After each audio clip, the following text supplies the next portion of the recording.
Selamat sore pemirsa, kabar Merah Putih kembali menjumpai Anda. Beragam kabar seputar aktivitas dan kebijakan Presiden Prabowo Subianto dan jajaran Kabinet Merah Putih akan kami hadirkan selama 30 menit ke depan. Bersama saya Shena Damayana, inilah kabar Merah Putih selengkapnya untuk Anda.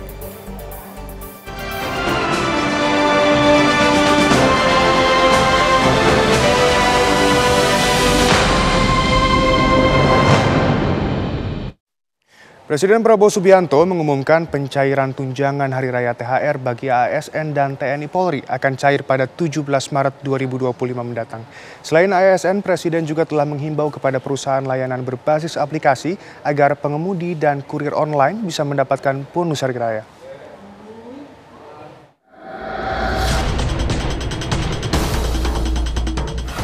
Kabar baik bagi ASN, PPPK, Hakim, TNI Polri, serta pensiunan. Presiden Prabowo Subianto baru saja mengumumkan THR untuk mereka akan dicairkan tanggal 17 Maret 2025 atau 2 pekan sebelum Hari Raya Idul Fitri. Hal itu disampaikan Prabowo dalam konferensi pers bersama Menteri Keuangan Sri Mulyani dan Menpan RB Rini Widiantini. Keputusan pencairan THR itu tertuang dalam PP nomor 11 tahun 2025 yang ditandatangani oleh Presiden. Total jumlah aparatur negara serta pensiunan yang akan menerima THR tahun ini sebanyak 9,4 juta penerima. Dalam PP tersebut juga tertuang kebijakan tentang pencairan gaji ke-13 tahun ini. Untuk THR dan gaji ke-13, besaran pemberiannya adalah bagi ASN pusat, prajurit TNI, Polri, dan Hakim meliputi gaji pokok, tunjangan melekat, dan tunjangan kinerja. Bagi ASN daerah diberikan sama dengan ASN pusat dan sesuai kemampuan daerah masing-masing. Bagi pensiunan diberikan sebesar uang pensiun bulanan. THR akan dibayar 2 minggu sebelum Hari Raya Idul Fitri, mulai dicairkan hari Senin tanggal 17 Maret tahun 2025. Sedangkan gaji ke-13 akan dibayar pada awal tahun ajaran baru sekolah, yaitu pada bulan Juni tahun 2025. Semoga dengan adanya kebijakan ini dapat membantu dalam mengelola kebutuhan selama mudik dan selama libur Lebaran. Selain mengumumkan THR untuk aparatur negara, pemerintah telah mengimbau perusahaan layanan berbasis aplikasi agar pengemudi dan kurir online mendapatkan tunjangan Hari Raya. Bahkan, Presiden Prabowo Subianto telah memanggil pemimpin perusahaan Goto dan Grab untuk membahas hal tersebut. Pada Senin kemarin, Prabowo bertemu dengan CEO PT Goto, Patrick Waluyo, dan CEO Grab, Antony Tan, beserta sejumlah perwakilan pengemudi ojek online di Istana Negara. Usai pertemuan, Presiden menyampaikan berita gembira bagi para pengemudi daring dan pekerja sektor jasa pengantaran. Presiden mengimbau agar aplikator dan pengusaha jasa online memberikan bonus secara tunai tahun ini. Pada tahun ini, pemerintah menaruh perhatian khusus kepada para pengemudi dan kurir online yang telah memberi kontribusi yang penting dalam mendukung layanan transportasi dan logistik di Indonesia. Untuk itu, pemerintah menghimbau kepada seluruh perusahaan layanan angkutan berbasis aplikasi untuk memberi bonus Hari Raya kepada pengemudi dan kurir online dalam bentuk uang tunai dengan mempertimbangkan keaktifan kerja. Saat ini terdapat kurang lebih 250.000 pekerja pengemudi kurir online yang aktif dan kurang lebih 1 sampai 1,5 juta yang berstatus part-time. Sebagai tindak lanjut, Kementerian Tenaga Kerja akan menerbitkan surat edaran terkait pemberian bonus Hari Raya ini. Selain ojek online, Presiden juga mengimbau agar pencairan THR untuk pihak swasta paling lambat 7 hari sebelum Idul Fitri. Dari Jakarta, tim TV One mengabarkan. Wakil Presiden Gibran Rakabuming Raka menjadi juri lomba AI yang digelar di SMA Negeri 66 Jakarta. Dalam kesempatan itu, Gibran banyak berdiskusi dengan siswa tentang perkembangan industri AI.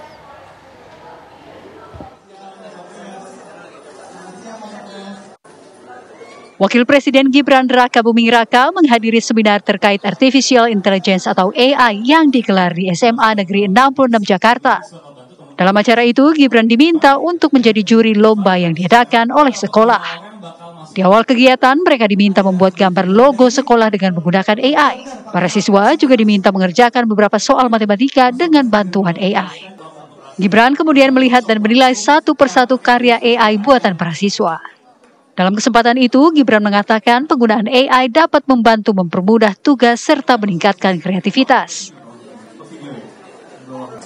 Di negara-negara lain itu pemerintahnya berlomba-lomba untuk membekali anak-anak muda kayak kalian untuk belajar AI. Jadi Indonesia itu jangan sampai kalah, kita harus beradaptasi.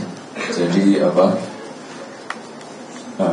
yang namanya AI itu nggak akan menggantikan manusia, tapi manusia yang nggak mau pakai AI, yang nggak mau beradaptasi, yang nggak mau berkembang, itu nanti akan dikalahkan oleh manusia yang memanfaatkan AI.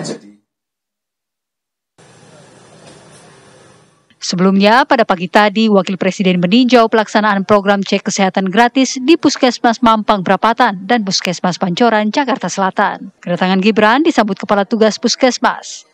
Gibran pun kemudian meninjau ruangan screening dan fasilitas yang ada. Ia juga berbincang dengan warga yang sedang berobat dan membagikan bingkisan berisikan perlengkapan bayi dan anak. Program cek kesehatan gratis merupakan program pemerintah untuk memberikan layanan kesehatan gratis kepada masyarakat ketika berulang tahun yang diperuntukkan mulai dari bayi baru lahir, balita, dewasa maupun lansia. Dari Jakarta, Leo Chandra, Bambang, TV One mengabarkan. Pemirsa, Ketua MPR RI Ahmad Muzani menjadi pembicara utama pada Konferensi Internasional Liga Muslim Dunia di Mekah, Saudi Arabia. Konferensi dihadiri ratusan ulama besar, mufti, menteri wakaf, menteri agama, cendekiawan dari Saudi Arabia dan berbagai negara dengan tema membangun jembatan lintas mazhab menuju persatuan yang efektif. Dalam pidatonya, Ahmad Muzani menyampaikan tentang pentingnya persatuan umat Islam dunia, karena persatuan di antara umat Islam adalah segala-galanya. Persaudaraan dan kepedulian antara semasa umat Islam harus diperkuat.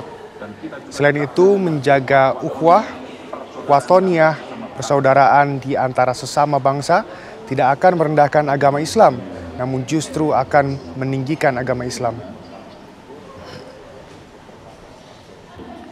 Tempat yang Allah berkahi ini, kami menyerukan atas nama seluruh rakyat dan bangsa Indonesia agar kita tetap menjaga persatuan. Ukhuwah Islamiyah adalah segala-galanya, dan kita juga tetap menjaga ukhuwah watoniyah, persaudaraan di antara sesama bangsa. Kita juga harus tetap menjaga ukhuwah basyariyah, persaudaraan di antara kemanusiaan kita semuanya. Hal itu tidak akan merendahkan agama kita, justru akan meninggikan agama kita. Pemirsa, Kabar Merah Putih akan kembali sesaat lagi. Tetap bersama kami. Pemirsa, Barreskrim Polri, Kementerian Perdagangan dan Satgas Pangan menyidak langsung produsen minyak kita, yaitu PT Jujur Sentosa. Dalam sidak tersebut, minyak kita yang didistribusikan PT Jujur Sentosa tak menyalahi aturan pemerintah. Minyak kita milik PT Jujur Sentosa ini hanya dibuat dalam bentuk pouch atau kemasan, bukan dalam bentuk botolan.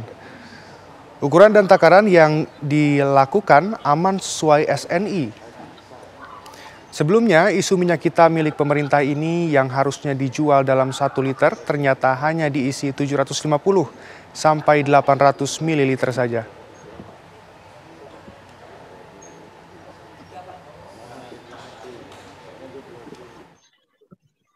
Ya, sampai dengan kita melakukan pengecekan tadi, sampaikan bahwa tidak ditemukan adanya pelanggaran ya dari dokumen yang dimiliki beliau ya, dari PT Jujur, kemudian alat ukurnya, kemudian dilakukan pengecekan langsung ke pot spot yang tadi diproduksi, sudah dicek sesuai dengan ukuran ya 1 liter atau 0,913 kg ya saat ini.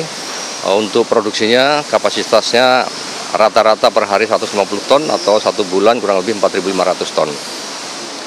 Perlu kami informasikan jajaran kita di seluruh Satgas daerah dan pusat telah melakukan penindakan bagi pelanggar. Data yang sudah masuk sampai dengan siang hari ini ada 9 laporan polisi. 9 laporan polisi ini 6 yang tidak terdaftar di Simirah. Makanya akan lakukan penindakan dan buat laporan polisi model A untuk dilakukan proses penyidikan lebih lanjut. Lalu pemirsa, apa saja hasil sidak tim gabungan ke tempat produsen dan distributor minyak kita hari ini? Kita bergabung dengan jurnalis TV One Syahda Yustiza. Syahda, bagaimana hasil sidak hari ini?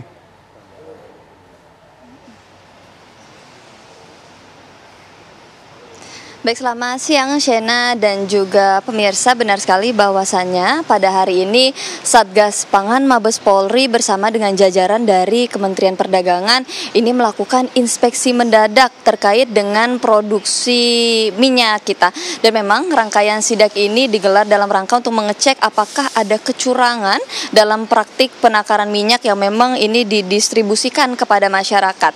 Nah, sejauh ini tadi kami sudah meninjau 2 titik, tepatnya pada sejak tadi pagi kami mengikuti prosesi dari Tangerang, Banten, yakni PT Jujur Sentosa, kemudian juga di titik terakhir di tempat saya mengabarkan sekarang, yakni di PT Bina Mas Karya Fausta yang bertempat di Jakarta Utara.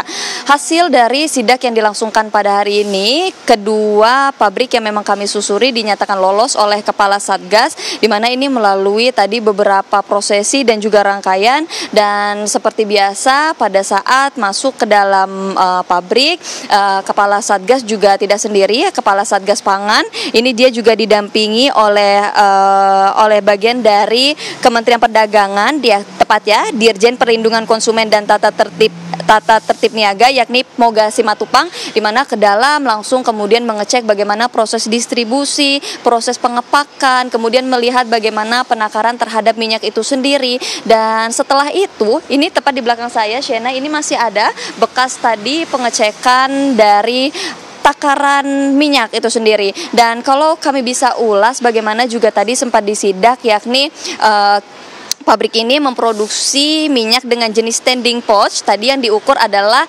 pouch dengan ukuran 1 liter dan juga pouch dengan ukuran 2 liter. Dan tadi pada saat diukur, untuk yang ukuran 1 liter ini mengalami sedikit kekurangan, kiranya sekitar 15 ml. Dan untuk pouch yang berukuran 2 liter ini ada kurang sedikit 10 ml.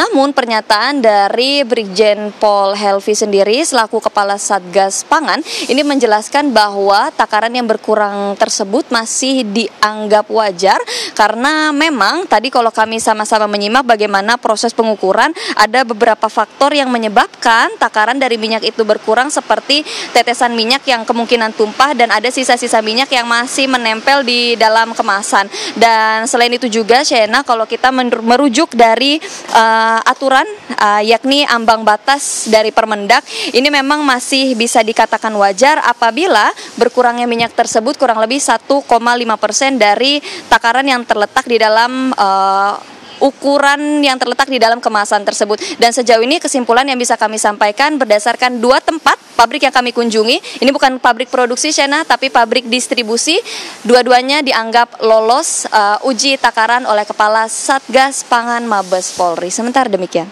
Baik, terima kasih Syahda Yustiza, selamat kembali bertugas. Pemirsa, Kabar Merah Putih akan kembali sesaat lagi, tetap bersama kami. Pemirsa, peristiwa dugaan pencabulan terhadap anak di bawah umur yang dilakukan AKBP Fajar Widya Dharma, mantan Kapolres Ngada, Nusa Tenggara Timur, menjadi perhatian serius institusi Polri. Polda Nusa Tenggara Timur telah memeriksa dan mengambil keterangan dari 9 orang saksi. Sementara itu, AKBP Fajar kini dalam penanganan dan pemeriksaan intensif di Divisi Propam Mabes Polri.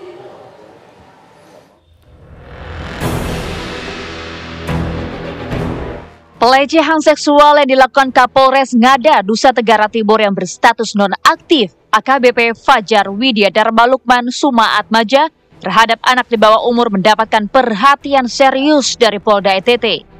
Di Treskrimum Polda NTT sejak menerima laporan pelecehan seksual anak di bawah umur yang dilakukan oleh Kapolres Ngada NTT nonaktif telah memeriksa sedikitnya 9 orang saksi. Video porno ini awalnya ditemukan di situs porno Australia.